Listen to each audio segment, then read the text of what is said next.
Sekuru, makadiko sekuru. Kunaenda kudedza kudai so. Zvinotombomira indisamwa. Iwe mfana iwe, unongotishedza apa panapa. Unandikwereta mari here mfana wangu?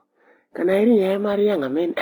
Ndo last time yekuti unondishedza uchindiudza tunyatwa kutohwiza kuti. Tunyatwa machunks mfana wangu. Handisi kuda kunzwa nyaya yemari. Wandishedzera chiko mfana wangu. Ta fast up. Tabasa rangu ramwe uchindishedza pachitangwena chako ichi. Chimba chamapuranga Sekuru, handimuri hanzvadzi yamai vangu here mimi. Kamfana wangu amai vako yaiva hanzvadzi yangu isati yashaya Saka mirai kunyanyisa mhiripiri munyaya dzedu idzi. Mumbokulawo down, mumbondinzwawo semuzukuru wenyu nyaya dzandiri kutaura. Chonaika sekuru, inini handizive kune hama dzabobo wangu. Saka ndiramba kudhara ndiri munapwendi. Kusati kwauya zvimadhaipa izvi zvamazuva ano. Hadzina kana kunditengera kana chipeneti zvacho.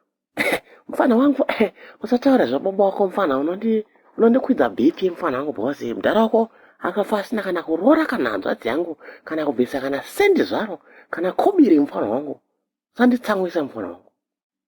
Mudhara wako akafa asina kana kuroora kana hanzvadzi yangu, kana kubvisa kana sendi zvaro, kana kobiri mfana wangu. Usanditsamwisa mfana wangu. Sorry ipapo sekuru, sorry zvenyu ipapo. Ndinoziva kuti makatsamwa. Okay. Mfana wangu, saka sasa story yako fast mfana wangu. Unge munhu ari kudya sadza nemakuru nematumbu mfana wangu. Zvinogwamba izvi. Ita fast mfana wangu. Yangameni. Bhozi, danokwira ndege mfana wangu.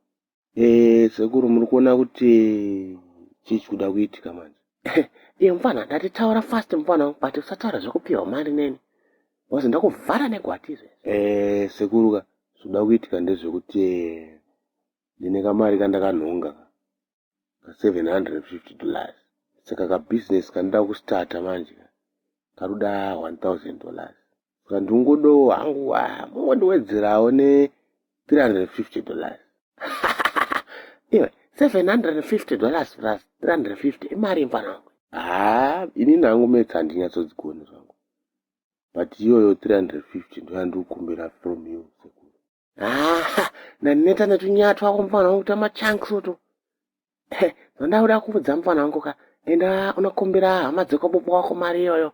Inini handina mari yandakupa mfana wangu. Bye. Sekuru musadaro wakomana. Mukabva mandidaro here.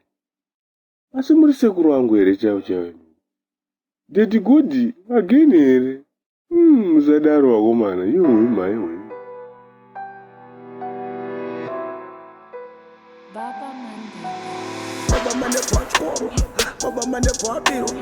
Baba mande pachkoro.